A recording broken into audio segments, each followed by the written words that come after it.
नमस्कार दोस्तों, आप सभी का YouTube channel learning hub if you don't ask you don't get में स्वागत है।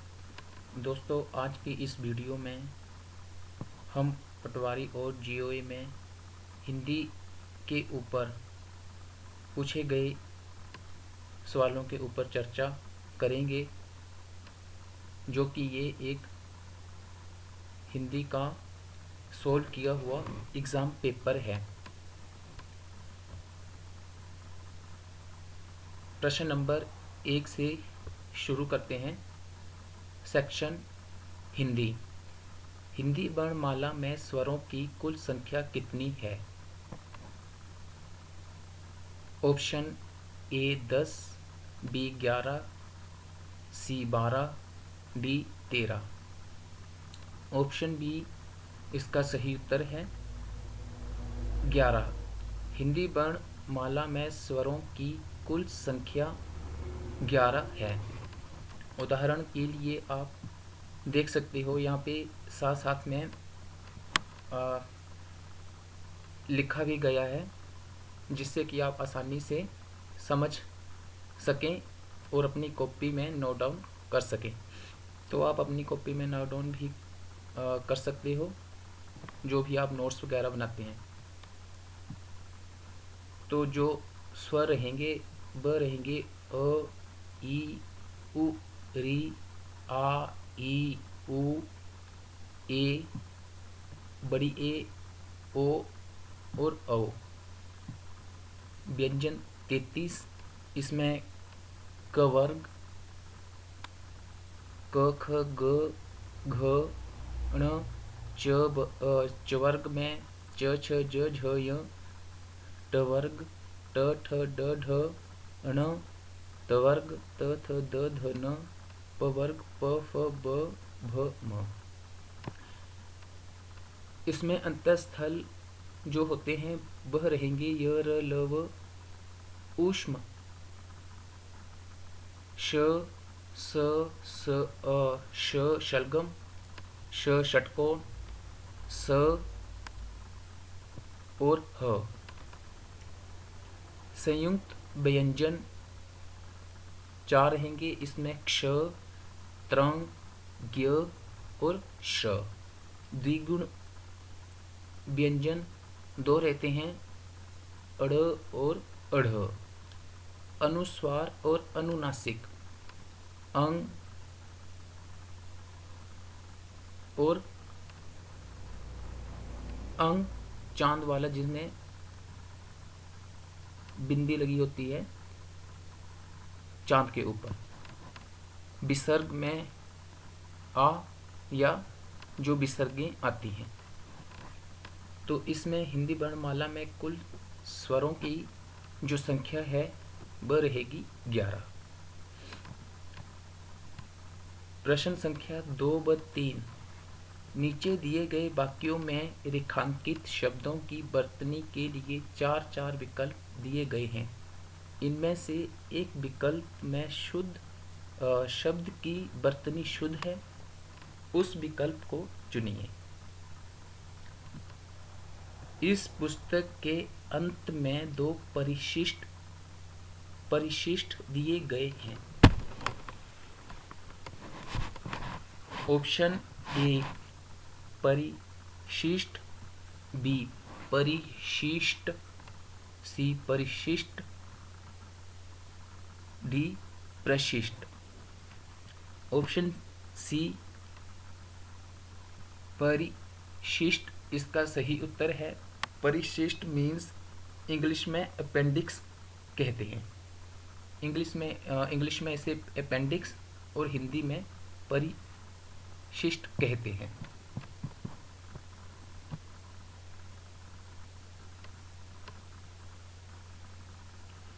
प्रश्न नंबर 3। व्यवहारिक रूप में आपकी बात ठीक हो सकती है।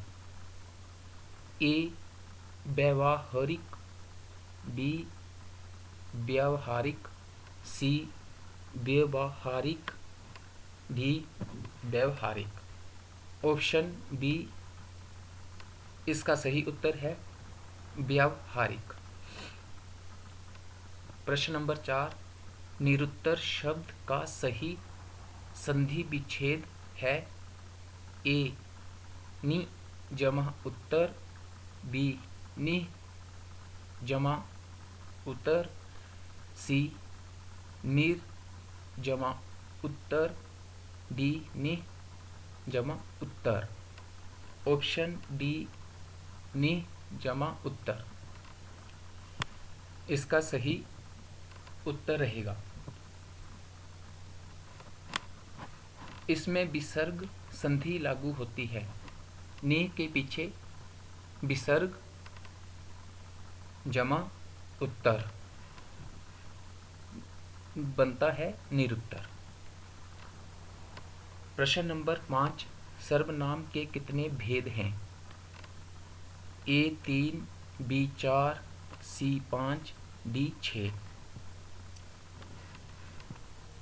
ऑप्शन डी, सर्वनाम के 6 भेद हैं। 6 प्रकार के सर्वनाम होते हैं: पुरुषवाचक, निश्चयवाचक, अनिश्चयवाचक, संबंधवाचक, प्रश्नवाचक और निजवाचक। जिन शब्दों को संज्ञा के नाम पर लिखा जाए सर्वनाम कहते हैं। व्यक्ति, वस्तु आदि का नाम। उदाहरण के लिए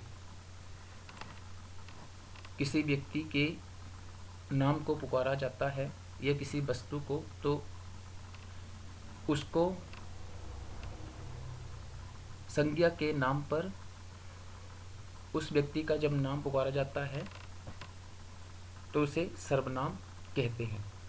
ऑप्शन डी, 6 प्रकार के सर्वनाम होते हैं। प्रश्न नंबर 6, दो अथवा दो से अधिक शब्दों से मिलकर बने हुए नए सार्थक शब्द को क्या कहते हैं? ऑप्शन ए संधि, बी समास, सी अव्यय, डी छंद। इसमें भी समास सही उत्तर रहेगा। समास के ऊपर एक चर्चा की गई है जो कि आपको YouTube चैनल में वीडियो मिल जाएगी, आप उस वीडियो को देख लीजिएगा। उसके ऊपर समास में एक विश्लेषण किया गया है जिसमें समास के पूरी जानकारी दी गई है। तो प्रश्न नंबर 6 में भी समास इसका सही उत्तर रहेगा।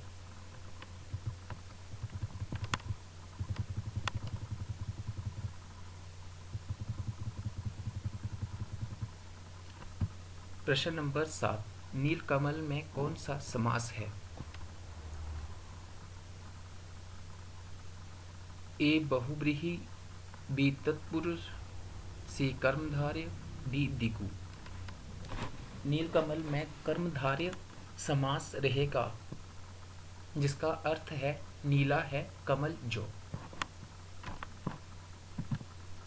प्रश्न नंबर 8, विज्ञान शब्द में प्रयुक्त उपसर्ग है।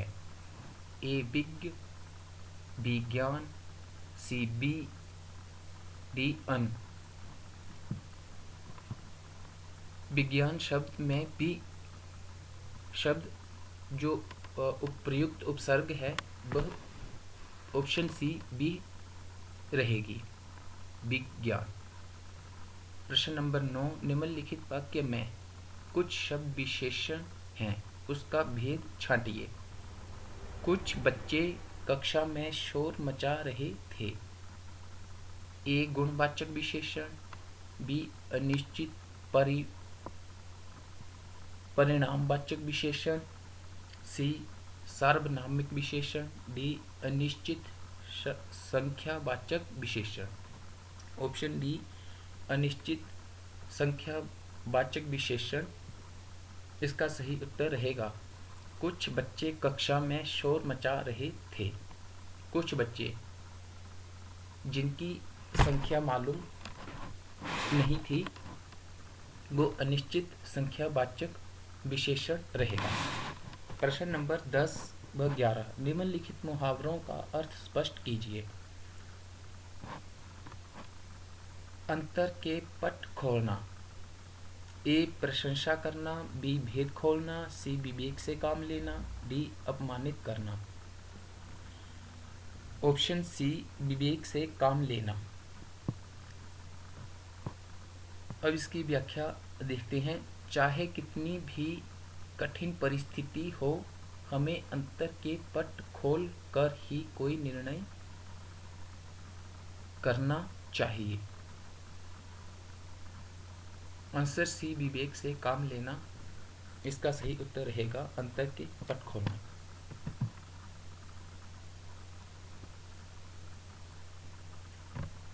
प्रश्न नंबर 11, मंत्र फूकना। ए वशीकरण करना, बी प्रभाव दिखाना, सी क्रोध शांत होना, डी बहका देना। ऑप्शन बी प्रभाव दिखाना इसका सही उत्तर रहेगा। व्याख्या इस प्रकार रहेगी। नए कप्तान ने टीम में ऐसा मंत्र फूंका कि वह बराबर विजय पर विजय प्राप्त करती चली गई। मंत्र फूंकना का सही उत्तर प्रभाव दिखाना ऑप्शन बी रहेगा। प्रश्न नंबर 12, दामिनी का पर्यायवाची शब्द है वर्षा, नीरद, बादल, विद्युत। दामिनी का पर्यायवाची शब्द रहेगा विद्युत, ऑप्शन डी। दामिनी के जो दूसरे शब्द होते हैं वह होते हैं ताड़ित, चंचला, सौदागिनी, बिजली, घनप्रिया, इंद्र, वज्र और चपला। प्रश्न नंबर 13, मृदुल का विलोम शब्द है ए कठिन, बी खराब, सी रुक्ष, डी कठोर। इसका ऑप्शन डी कठोर रहेगा। कठोर के अन्य शब्द सख्त, मजबूत, कठोर और रूखा होता है। मृदुल के अन्य शब्द लचीला, नर्म और कोमल। प्रश्न नंबर 14 और 15,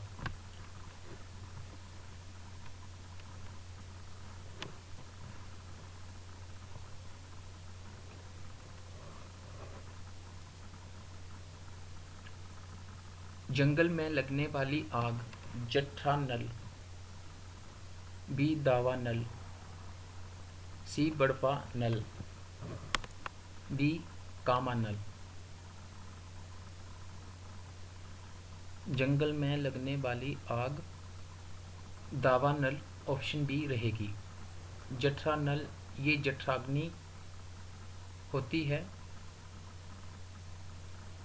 जठराग्नि मीन्स पेट की आग। सी बड़वा नल समुद्र के अंदर की आग।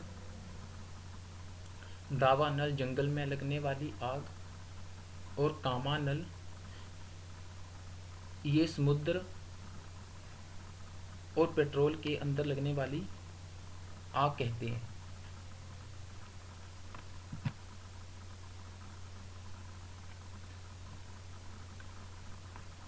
क्वेश्चन नंबर 15, कष्ट से उत्पन्न होने वाला ए कष्टकारी, बी कष्टप्रद, सी कष्ट साध्य, डी इनमें से कोई नहीं। ऑप्शन सी कष्ट साध्य इसका सही उत्तर है। कष्ट से संपन्न होने वाला, कष्ट साध्य। प्रश्न नंबर 16 से 19, नीचे दिए गए वाक्यों में रिक्त स्थानों की उचित शब्दों द्वारा पूर्ति के लिए 4 विकल्प दिए गए हैं। उपयुक्त विकल्प चुनिए। समाज के जाति और धर्म के खेमों में बंटने से राष्ट्रीय प्रगति पर गंभीर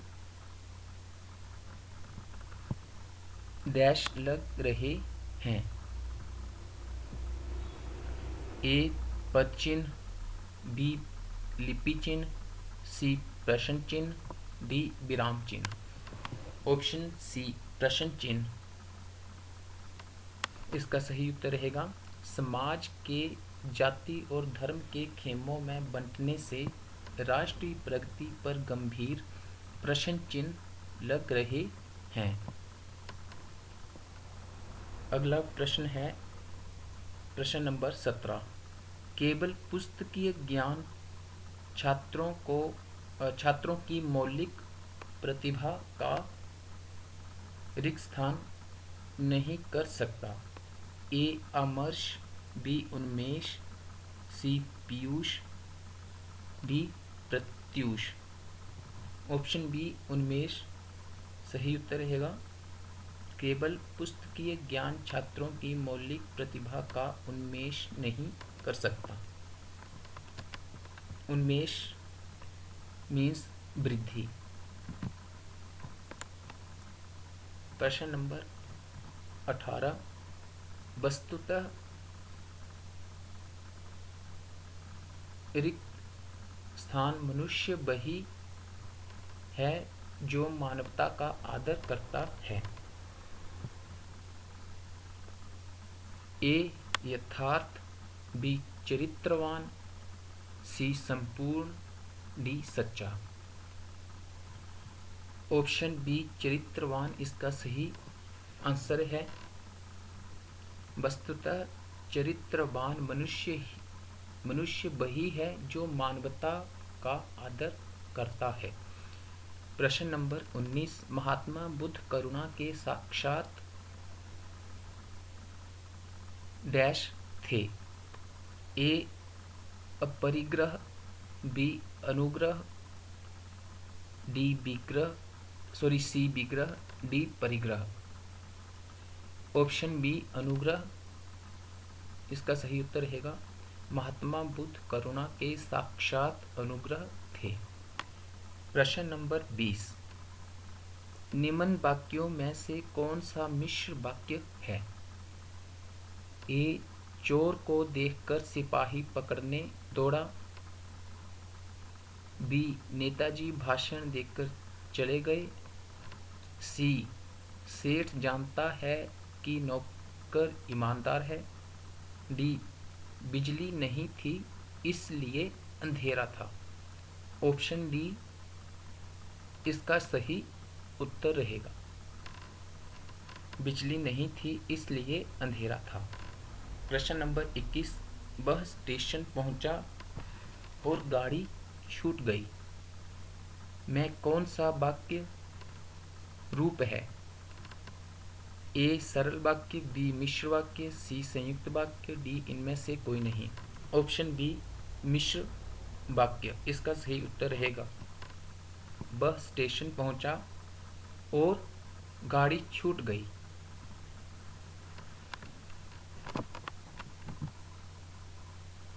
प्रश्न नंबर 22। अंश शब्द युग्म में सही अर्थभेद का चयन कीजिए। हिस्सा, ए हिस्सा कुल, बी कंधा हिस्सा, सी किनारा भाग, डी परिवार भाग। प्रश्न नंबर 22वें का उत्तर बी कंधा हिस्सा इसका सही उत्तर है। प्रश्न नंबर 23। वाक्य के त्रुटि भाग का चयन कीजिए। यह निर्भ्रात सत्य है कि बालकों की मानसिक शक्तियाँ बी स्त्री के स्नेह की छाया में जितनी विकसित हो सकती हैं, सी उतनी किसी अन्य उपाय से नहीं, डी कोई त्रुटि नहीं है। ऑप्शन ए यह निर्भ्रात सत्य है कि बालकों की मानसिक शक्तियाँ। ऑप्शन ए इसका सही उत्तर है प्रश्न नंबर 23 का। प्रश्न नंबर 24। निम्नलिखित में कौन सा कंठ्य वर्ण है? ए ह, बी ट, सी त दी प। ऑप्शन ए ह जो है वह कंठ्य वर्ण है। ट मूर्धा, त दंत्य, प ओष्ठ।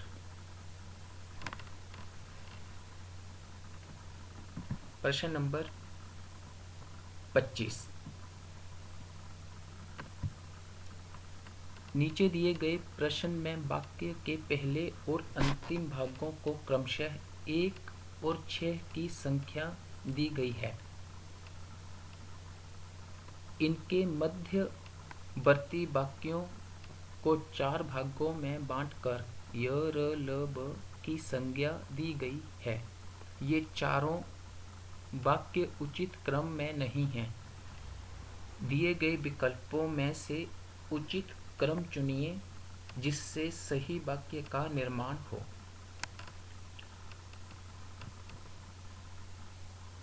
गत 80 वर्षों के यह हमारे दिमाग को इतना भोथरा, र सुकुमार दुनिया हमारी पथराई आँखों के, ल बना दिया है कि संस्कृति की, ब राजनीतिक आर्थिक संघर्षों ने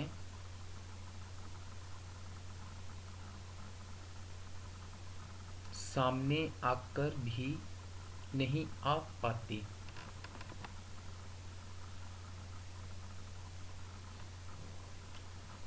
इसका सही उत्तर रहेगा डी।